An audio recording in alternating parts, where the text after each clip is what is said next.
Este estudio es de gran importancia porque tiene que ver con la realidad del juicio final.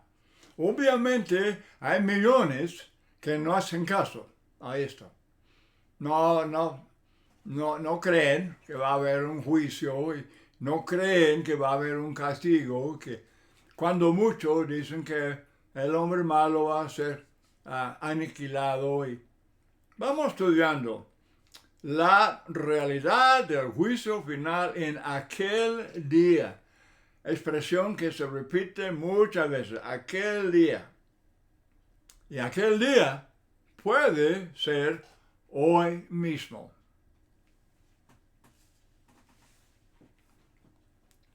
Hay que preguntar entonces, hablando de este tema, ¿es ficticio o estamos hablando de existencia verdadera? Para muchos lo único que tiene realidad es lo que se puede percibir por medio de los 5 sentidos. Hay que verlo, hay que oírlo, hay que tocarlo. Algo tangible. Ver es creer. Pero el problema en verdad es falta de fe en Dios. Simplemente no creen en Dios. Son incrédulos. No aceptan Génesis 1 y 2, que Dios es el creador del mundo. Hebreos 11:6, sin fe es imposible agradar a Dios, porque es necesario que el que se acerca a Dios crea que Él existe y que es remunerador de los que le buscan. Si el juicio final no es algo real y existente, en sentido práctico, entonces Dios no es real. Si no hay juicio, si no es real, algo que existe, entonces Dios no existe. Porque Dios y su palabra son inseparables. Lo que se percibe con los ojos de fe, tiene verdadera existencia.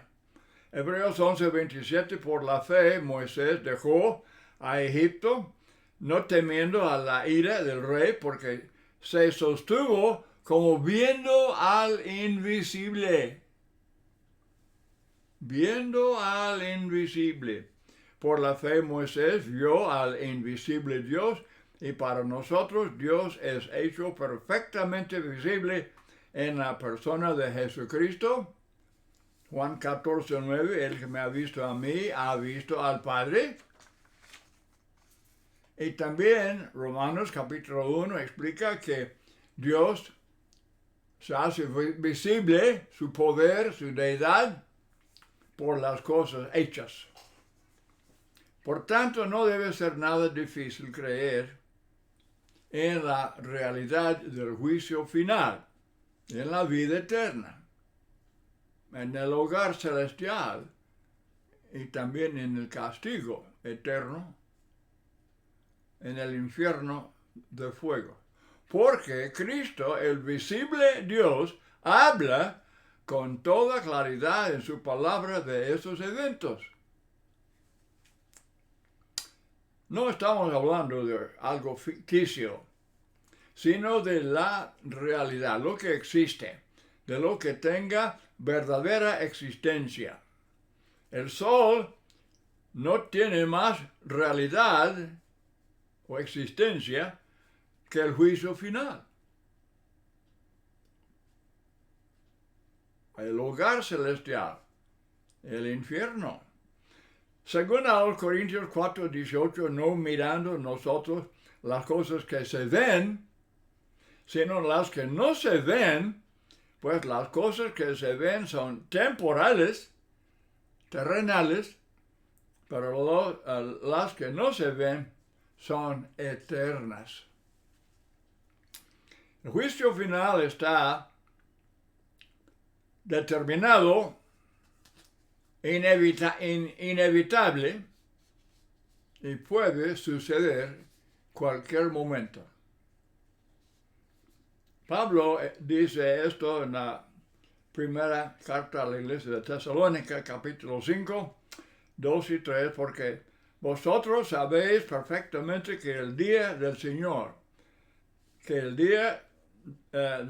vendrá como ladrón en la noche, que cuando digan paz y seguridad, entonces vendrá sobre ellos destrucción repentina como los dolores a la mujer encinta, y no escaparán. Hebreos 9:27 está establecido que los hombres mueran una sola vez y después el juicio. Nos urge aceptar esto, no como evento imaginario, sino como hecho, algo real. Por fe andamos, no por vista. Segundo a los Corintios 5:10, y quiero enfatizar, hermanos, que en todas estas lecciones yo estoy leyendo la misma palabra de Dios, el todopoderoso creador del mundo. Es un honor leer y oír esta palabra, porque es el creador. Vivimos, existimos. Él nos da el mismo aliento cada momento de la vida. Entonces, 2 Corintios 5:10 es necesario que todos nosotros comparezcamos ante el tribunal de Cristo para que cada uno reciba según lo que haya hecho por medio del cuerpo, sea bueno o malo. No será un juicio o un juzgado con abogados y testigos y esa clase de juicio. No habrá defensa con explicaciones y excusas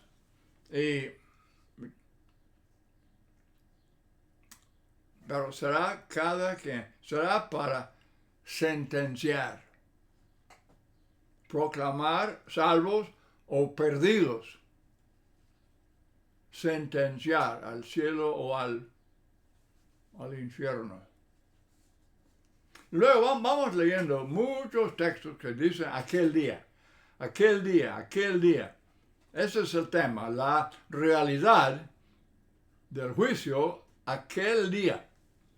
Mateo 7:22, muchos me dirán en aquel día, Señor, ¿no profetizamos en tu nombre? Y en tu nombre echamos fuera demonios, y en tu nombre hicimos muchos milagros. En aquel día. Y él dirá, apartaos de mí, malditos. Cristo no puede ser engañado. La gente ahora habla de toda clase de fábulas y supersticiones y opiniones y preferencias, y eso no vale nada. Eso no vale nada en el día final. Lucas 10:12, en aquel día será más tolerable el castigo para Sodoma que para aquella ciudad que rechace el evangelio. Porque Sodoma fue quemada. Como un preludio, ¿verdad?, al infierno. Y luego, volviendo a la carta a la iglesia de Tesalónica, capítulo 5, verso 4, mas vosotros, hermanos, no estáis en tinieblas para que aquel día os sorprenda como ladrón. El ladrón no avisa. Él no anuncia que él va va a entrar, pero tampoco anuncia Cristo cuándo vendrá. En la segunda carta a los de Tesalónica 1:10, cuando venga en aquel día para ser glorificado en sus santos. Segunda Timoteo 1, a varios versículos, una corona me dará el Señor en aquel día. Muy bien. Vamos examinando los eventos finales que van a preceder el juicio final.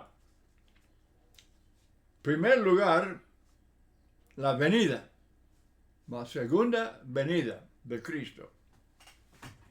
Hebreos 9:28, Cristo vino la primera vez para vivir sobre la tierra, para sufrir, para morir, pero aparecerá por segunda vez sin relación con el pecado para salvar a los que le esperan. Los que han obedecido al Evangelio, los que perseveran hasta el fin. Hechos 1, del 9 al 11, Jesús así vendrá, como le habéis visto, cuando él ascendió al cielo. Después de resucitar, ahí entre sus apóstoles y todos, él ascendió al cielo y dice, el Señor mismo vendrá como le habéis visto ir al cielo. Y otra vez dice a los de Tesalónica que el Señor mismo, con voz de mando, con trompeta, descenderá del cielo.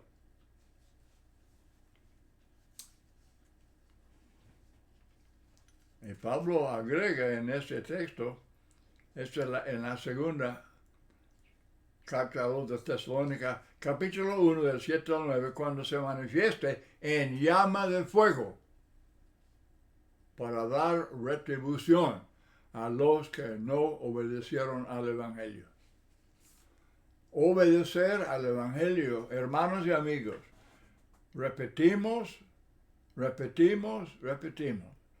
Oír el Evangelio puro, el Evangelio predicado por los apóstoles.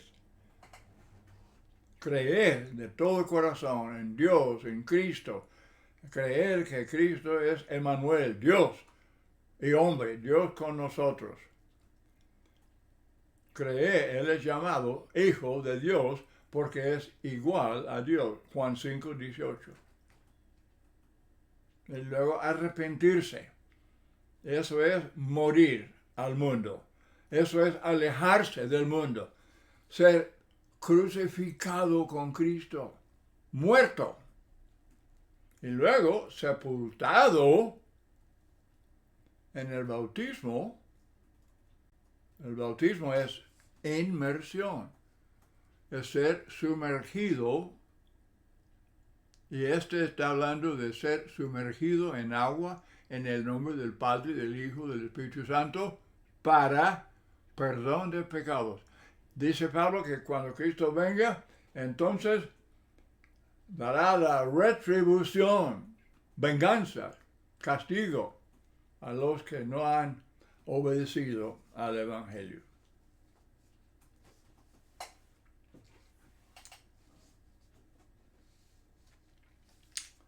Bueno, como vemos en Juan 5, 28, 29, esa resurrección corporal no será este cuerpo físico, desde luego, por este cuerpo se convierte en la tierra de la cual vino. Pero un cuerpo incorruptible,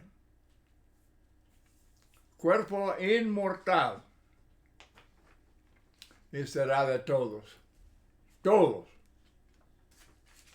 No hay una variedad de resurrecciones como enseñan los milenarios y otros sectarios.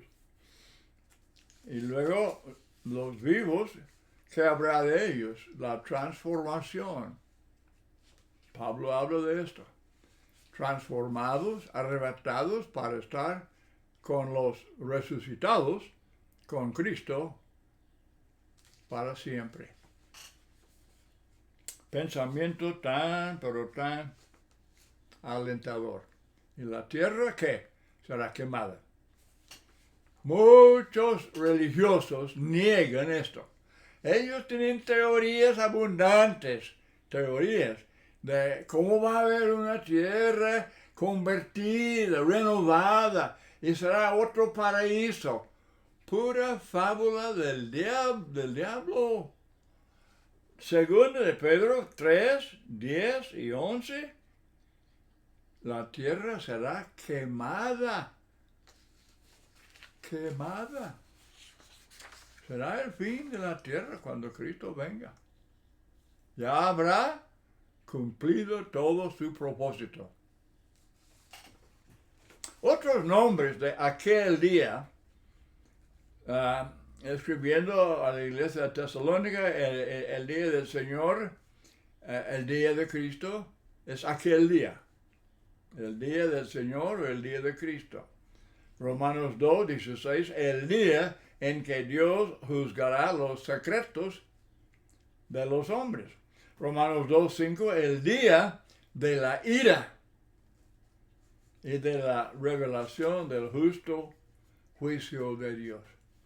Muchos hombres, los religiosos, muchos.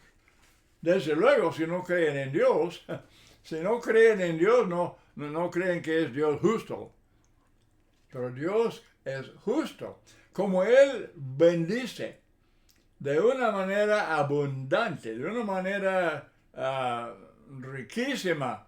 Él bendice, bendice, bendice. Y luego promete el hogar, el hogar en el cielo, que será una felicidad sublime. Pero es justo. Todo eso es para los obedientes.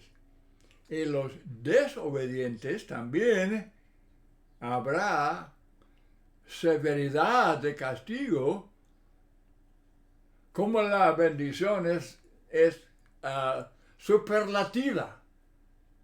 Es más allá de la descripción. También el castigo es más allá de la descripción. Imagínense, cuerpo y alma echado en un lago de fuego. No, ¿quién puede imaginar? ¿Quién puede imaginar? En tinieblas. En tinieblas. Y los hombres, la gran mayoría, no creen en esto. Hay muchos religiosos, como los testigos de la atalaya y otros, los adventistas. Ellos no creen eso. No, pues el hombre va a ser aniquilado. Como ellos quisieran ser aniquilados. No. Cristo no miente. Y Cristo no está hablando de fábulas. Él está hablando de aquel día y lo que va a suceder aquel día. Y todos daremos cuenta en aquel día. ¿De qué daremos cuenta? Bueno, de los hechos, de las palabras, de los pensamientos, de la mayordomía. Los maestros, desde luego, darán cuenta de lo que han enseñado. Los obispos, ancianos, darán cuenta de su trabajo como pastores de una congregación. Mucho que pensar sobre aquel día. Eclesiastés 12, teme a Dios y guarda sus mandamientos. Dios traerá toda obra a juicio, juntamente con toda cosa encubierta. Romanos 14, 12, cada uno de nosotros dará a Dios cuenta de sí. 2 Corintios 5:10 es necesario que todos comparezcamos ante el tribunal. Apocalipsis 20, los muertos, grandes y pequeños, estarán de pie ante Dios para ser juzgados. Nadie podrá escapar de esa cita y nadie puede posponerla. Toda familia humana, ricos, pobres, grandes, pequeños, letrados, analfabetos, todos serán juzgados conforme a sus hechos. Será un día de sorpresas alarmantes.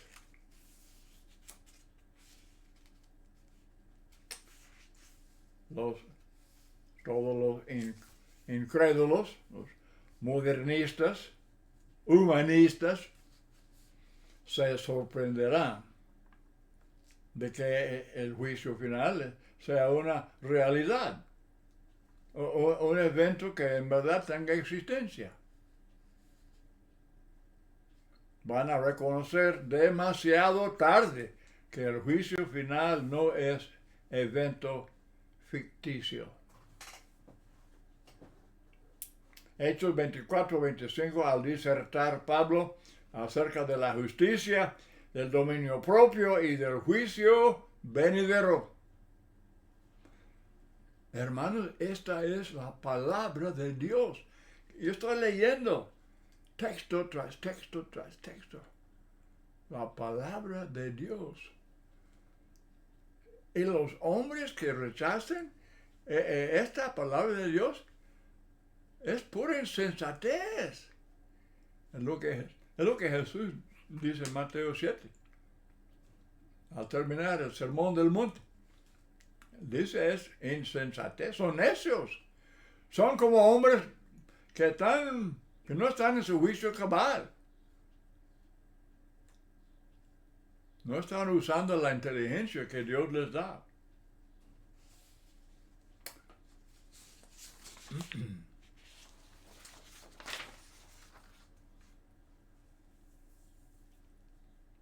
Los burladores dicen, ¿dónde está la promesa de su advenimiento?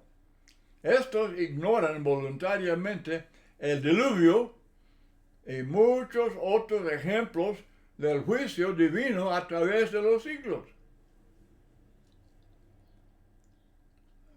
Los que hacen burla diciendo, pues ¿dónde está la evidencia de esto, de aquello? Ha habido mucha evidencia.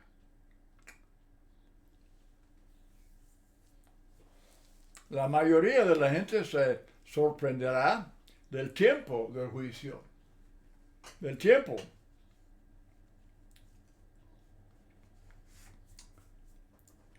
Y Pablo enseña, él enseña mucho sobre este tema, para que aquel día no os sorprenda como ladrón. Vive mucha gente como si pudiera vivir para siempre en la tierra. Muchos se sorprenderán de que todo pecado oculto y secreto sea descubierto y juzgado. Imagínense, todo descubierto. No solo hechos y palabras, sino pensamientos. Pensamientos, deseos, motivos, intenciones. Dios juzgará todo esto. Él juzgará el corazón. Es un pensamiento que nos debe despertar muy bien. Nada será escondido. El Señor sacará a luz las cosas ocultas y pondrá de manifiesto los designios de los corazones. Apocalipsis 2:23, yo soy el que escudriña las mentes y los corazones y os daré a cada uno según vuestras obras. Mateo 12:26, de toda palabra ociosa, falsa, dañina, que hablan los hombres darán cuenta en el día final. Mateo 10:26, no hay nada encubierto que no será revelado ni oculto que no será conocido. Eclesiastés 2:14, Dios traerá toda obra a juicio junto con todo lo oculto, sea bueno o sea malo. Hebreos 4:13, no hay cosa creada, oculta a su vista, sino que todas las cosas están al descubierto y desnudas ante los ojos de aquel a quien tenemos que dar cuenta. Muchos millones de religiosos se van a sorprender al darse cuenta de que simplemente no son aprobados, más bien son rechazados por Cristo. Él habla claramente de esto en Mateo 7. Solamente los que hacen la voluntad de Dios serán salvos. Y por más que clamen Señor, Señor, y que hemos hecho esto y hemos hecho aquello, no vale, nada vale. Solamente los que hacen la voluntad de Dios. Muchos se sorprenderán de que el reino se entregue al Padre. Primero a los Corintios 15:24, cuando Cristo venga, Cristo entregará el reino al Padre. En lugar de establecer el reino, Él va a entregar el reino al Padre, ya habiendo cumplido su obra. Bueno, hay mucho más. Muchos se sorprenderán de que el juicio sea individual, pero no seremos juzgados por familia o por así este grupo o aquel grupo. Cada uno, hombre y mujer, cada uno. Y muchos se sorprenderán y quedarán bien decepcionados porque todos seremos juzgados por la enseñanza de Cristo. Juan 12:48. La enseñanza de Cristo. Tantos hombres, católicos, mormones, testigos, protestantes, pentecostales, adventistas, millones que no siguen la enseñanza de Cristo, no aceptan la Biblia como guía, no hacen caso al plan de salvación enseñado en Hechos de los Apóstoles, el culto de la iglesia claramente revelado ahí en el Nuevo Testamento. Simplemente ellos no son la iglesia que Cristo edificó. Cristo derramó su sangre para comprar su iglesia. Jesús Él no derramó ni una gota de sangre para comprar la iglesia católica, o los mormones, o testigos, o pentecostales, nada. El pensamiento es completamente ridículo. Cristo sufrió tanta agonía, los azotes, y los escupidos, y los clavos, y la espina en la corona, todo lo que él sufrió, muriendo para comprar su iglesia. Hechos 20:28. Pero él no compró ninguna religión aparte, religiones que los hombres han inventado. Muy bien, bueno, este tiempo, esta lección, si alguien dice, ese hombre no sabe nada, ese hombre está enseñando error, este hombre él no entiende. Pero pregunta, durante este tiempo, ¿estoy leyendo qué? ¿Estoy diciendo qué? He dedicado todo el tiempo a texto tras texto tras texto de la palabra de Dios, el Dios todopoderoso. Eso nos hace temblar por la seriedad de estar enseñando la palabra sagrada. Pero es la palabra que salva. Y es la palabra que yo voy a seguir predicando, Dios mediante. Bueno, muchas gracias por acompañarme en este estudio y Dios les bendiga.